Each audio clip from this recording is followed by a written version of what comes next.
میں پوچھی ہے تو اس ٹھنڈی ہوا کا مطلب پاکستان ہے۔ اللہ کے رسول ہم سے کوئی کام لینا چاہتے ہیں، اے قائد اعظم آپ مجھے بتائیں اس میں آپ کا کیا خیال ہے؟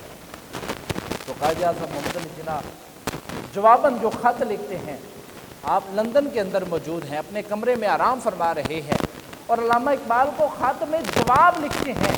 کہتے ہیں کہ اقبال آپ نے جو مجھے پیغام بھیجا ہے میرے ساتھ بھی کچھ اس طرح کا ماجرا پیش آیا ہے۔ وہ ماجرا کیا ہے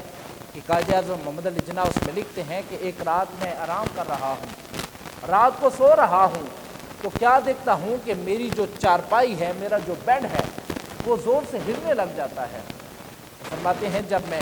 بیدار ہوا، دائیں بائیں دیکھا تو میرا جو بیڈ ہے، جو میری چارپائی حرکت کر رہی ہے، وہ حرکت کر رہی ہے لیکن مجھے اس کو ہلانے والا کوئی نظر نہیں آتا۔ فرماتے ہیں کہ میں نے سمجھا کوئی زلزلہ ہے، زلزلہ سمجھ کے میں اس کو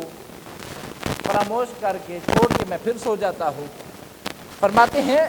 پھر ایسے ہوتا ہے، میں سو رہا ہوں، میری چارپائی زور سے ہلتی ہے۔ تو قائد اعظم فرماتے ہیں میں پھر اٹھا، میں نے دائیں بھی دیکھا بائیں بھی دیکھا، مجھے کوئی چیز نظر نہیں آئی۔ فرماتے ہیں میں پھر سو گیا۔ پھر تیسری مرتبہ فرماتے ہیں میرا جو بستر ہے وہ پھر زور سے ہلنے لگ جاتا ہے، اور جب زور سے ہلنے لگ جاتا ہے تو میں پھر اٹھا، اٹھ کے میں نے دائیں بائیں دیکھا تو مجھے اپنے ہی کمرے سے ٹھنڈی ہوائیں بھی آ رہی ہیں، ٹھنڈی خوشبوئیں بھی آ رہی ہیں، اپنے کمرے سے ٹھنڈی ہوائیں بھی آ رہی ہیں، خوبصورت خوشبوئیں بھی آ رہی ہیں۔ تو میں نے ابھی یہ سوچ ہی رہا تھا کہ معاملہ کیا ہے کہ نبیوں کے امام جناب محمد مصطفیٰ بول اٹھتے ہیں، فرماتے ہیں قائد اعظم گھبرانے کی ضرورت نہیں ہے، بلکہ تیرے کمرے میں آج آمنہ کا لال تشریف فرما۔ حضرت علامہ اقبال اس خط میں لکھتے ہیں کہ میں وہیں پہ بیٹھ گیا، میں نے ہاتھ باندھ لیا، میں نے نگاہیں جھکا لی، اور جھکانے کے بعد میں نے کریم آقا صلی اللہ علیہ وسلم کی بارگاہ میں عرض کیا یا رسول اللہ صلی اللہ علیہ وسلم، یا رسول اللہ صلی اللہ علیہ وسلم آپ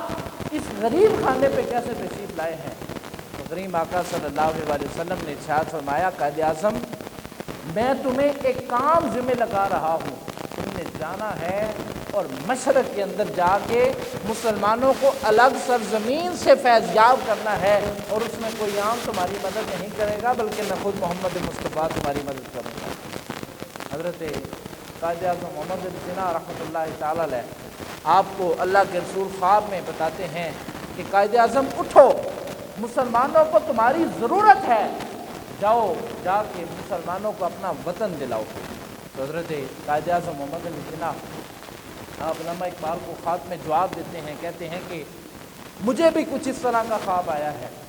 میں نے بھی اللہ کے رسول کو خواب میں دیکھا ہے اور مجھے بھی یہی حکم ہوا ہے، لہٰذا صبح جو پہلا کام کرنا ہے وہ اپنا لندن چھوڑ کے ہم نے پاکستان بنانے کے لیے جانا ہے۔ تو علامہ اقبال رحمۃ اللہ تعالی علیہ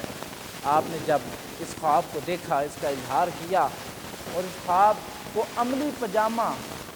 جامہ پہنانے کے لیے جب آپ پاکستان کی طرف سفر کر رہے ہیں تو کیا ہوتا ہے، آگے جا کے لوگوں نے سوال کیا کہ قائد اعظم اور تم علامہ اقبال جو پاکستان بنانے کا خواب دیکھ رہے ہو، الگ وطن حاصل کرنا چاہ رہے ہو، یہاں پہ پہلے جو ملک ہے ہندوستان ہے اس کے بارے میں کیا خیال ہے؟ یہاں پہ آزادی بھی ہے،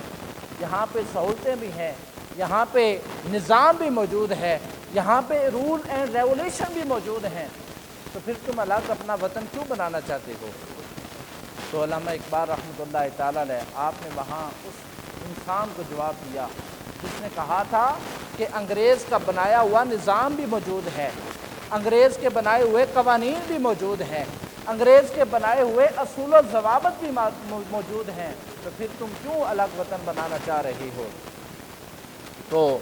علامہ اقبال رحمۃ اللہ تعالی علیہ آپ نے اس کی بات سن کے نا آپ نے کہا تھا خاص ہے ترکیب میں قوم رسول ہاشمی،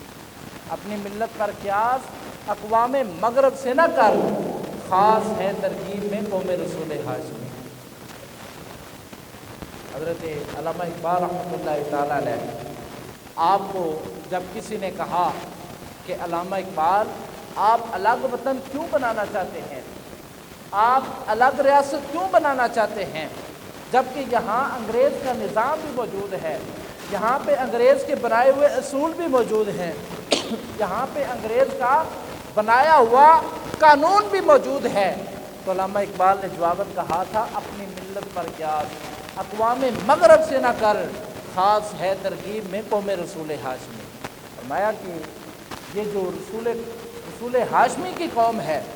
جو آقا کریم صلی اللہ علیہ وسلم کی امت ہے، یہ انگریز کے نظام کے ماتحت نہیں ہو سکتی، بلکہ اگر یہ ہو سکتی ہے تو کریم آقا صلی اللہ علیہ وسلم کے بنائے ہوئے نظام کے ہو سکتی ہے۔ حضرت علامہ اقبال رحمۃ اللہ تعالیٰ علیہ اور آپ کا جو آپ کے دوست ہیں قائد اعظم محمد علی جناح، ملک پاکستان کے لیے قربانیاں پیش کرتے ہیں، مقدمے لڑتے ہیں، پاکستان مال سے وجود میں آ جاتا ہے۔ اب پاکستان بنا تو دیا گیا ہے، اب اس کو سنبھالنے والے اس کے ساتھ سلوک کیا کر رہے ہیں؟ 75 سال سے ہمارے ملک کے ساتھ کیا سلوک ہو رہا ہے، یہ آپ سب کے سامنے ہے، اور ہم اپنے حکمرانوں سے توقعات وابستہ کرتے ہیں۔ ہمیں اپنا کردار خود ادا کرنا ہے، ہمیں اپنا جو رول ہے وہ خود پلے کرنا ہے۔ ہم میں سے اگر کوئی ڈاکٹر ہے تو وہ اپنا کردار ادا کر سکتا ہے، وہ مریضوں کی دیکھ بھال کر کے ایک قوم کو جو ہے وہ پروان چڑھا سکتا ہے۔ ایک جو انجینئر ہے وہ اپنا کردار ادا کر سکتا ہے، ایک جو قوم کا معمار ہے وہ اپنا کردار ادا کر سکتا ہے۔ لیکن بڑے افسوس کی بات ہے اور بڑے المیے کی بات ہے، ہم جو ہے وہ اپنا کردار ادا کرنے کے بجائے دوسروں کے جو کردار ہیں ان کے اوپر نظر رکھتے ہیں۔ برادران اسلام، ہر انسان کو اپنا کردار ادا کرنا چاہیے۔ یہاں پہ جب کسی کو سیٹ نہیں ملتی، کسی کو جو ہے وہ نشست نہیں ملتی، تو وہ ہنگامہ آرائیاں شروع کر دیتا ہے، وہ توڑ پھوڑ شروع کر دیتا ہے، وہ ملک و ملت کو نقصان پہنچانا شروع کر دیتا ہے۔ اب آپ کے سامنے 9 مئی کا واقعہ ہے، ہمارے ملک کے ساتھ کیا ہوا ہے؟ ہمارے ملک جس کی رگوں میں شہداء کا خون موجود ہے، ہزاروں نہیں، سینکڑوں نہیں، بلکہ لاکھوں خواتین کی جو جوانیاں ہیں ان کا جو ہے وہ قربانیاں موجود ہیں۔ ہمارے پاکستان کی رگوں میں ہزاروں نہیں، لاکھوں نہیں، بلکہ کروڑوں مسلمانوں کے خون کا جو ہے وہ یہاں پہ قربانیاں ہیں، لیکن ہم اپنے ملک کے ساتھ کیا کر رہے ہیں؟ ہم اپنے ملک کے ساتھ سلوک کیا کر رہے ہیں؟ برادران اسلام، اس ملک کی حفاظت کسی حکمران نے نہیں کرنی، اس ملک کی حفاظت کسی جو ہے وہ بیرسٹر نے نہیں کرنی، بیوروکریٹ نے نہیں کرنی۔ اس کی اگر حفاظت کرنی ہے تو ہم نے خود کرنی ہے۔ وہ حفاظت ہم کیسے کر سکتے ہیں؟ وہ اس طرح کر سکتے ہیں کہ ہم خود دیکھیں ہمارے ملک میں، ہماری گلی میں، ہمارے محلے میں جہاں پر بھی صفائی کرنے والی ہے، ہم بلدیہ کا انتظار کرنے کی بجائے اس کی حفاظت جو ہے وہ خود کر سکتے ہیں۔ ہم ملک پاکستان کے جو حکمران ہیں ان سے توقعات وابستہ کیے بغیر بھی جو ہے وہ اس کی حفاظت کر سکتے ہیں۔ اس کی حفاظت کرنا اس لیے ضروری ہے کیونکہ یہ رسول اللہ کا تحفہ ہے،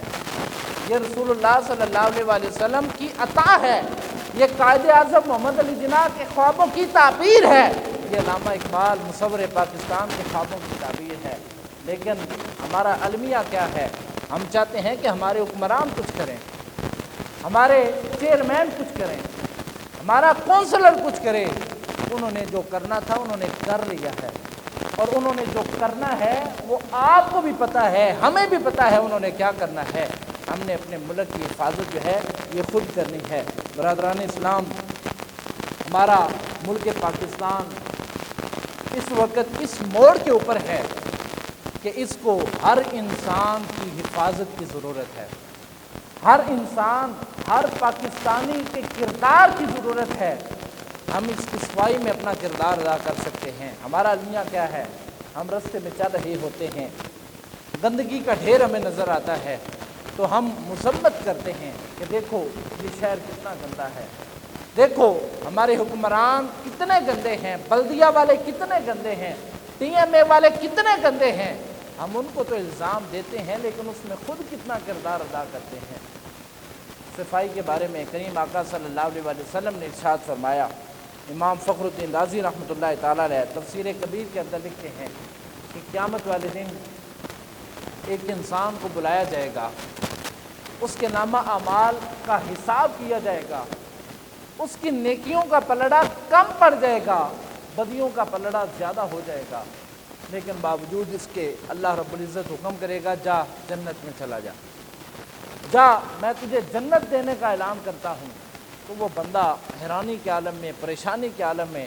اللہ کی بارگاہ میں ہاتھ باندھ کے عرض کرے گا یا اللہ میں تو بڑا گناہ گار تھا، میں تو بڑا سیاکار تھا، میں تو بڑا خطا کار تھا، یا اللہ مجھے پتہ ہے میں نے کتنے اعمال کیے ہیں، یا اللہ میرے اتنے اعمال نہیں ہیں، یہ تیرا کرم ہے جو مجھے جنت میں بھیج رہا ہے، یا اللہ میں وجہ پوچھنا چاہتا ہوں یہ کرم میرے اوپر کیوں ہوا ہے۔ تو کریم آقا صلی اللہ علیہ وسلم آپ فرماتے ہیں کہ اس بندے کو اللہ رب العزت فرمائے گا کہ یاد کر ایک رات تو اپنے محلے کی گلی میں چل رہا تھا، وہاں پہ تم نے ایک چھوٹا سا روڑا دیکھا تھا، تم نے اس کو اٹھا کے سائڈ میں رکھ دیا تھا، اور تمہاری نیت میں یہ شامل تھا کہ یہاں سے بوڑھوں نے بھی گزرنا ہے، یہاں سے بچوں نے بھی گزرنا ہے، یہاں پہ خواتین نے بھی گزرنا ہے، تو تم نے صفائی کی غرض کی خاطر اپنے محلے کو، اپنے ملک کو صاف کیا تھا، اس لیے آج میں تیرے اوپر یہ کرم کر رہا ہوں۔ تو وہ عرض کرتا ہے یا اللہ ایک روڑے کی وجہ سے،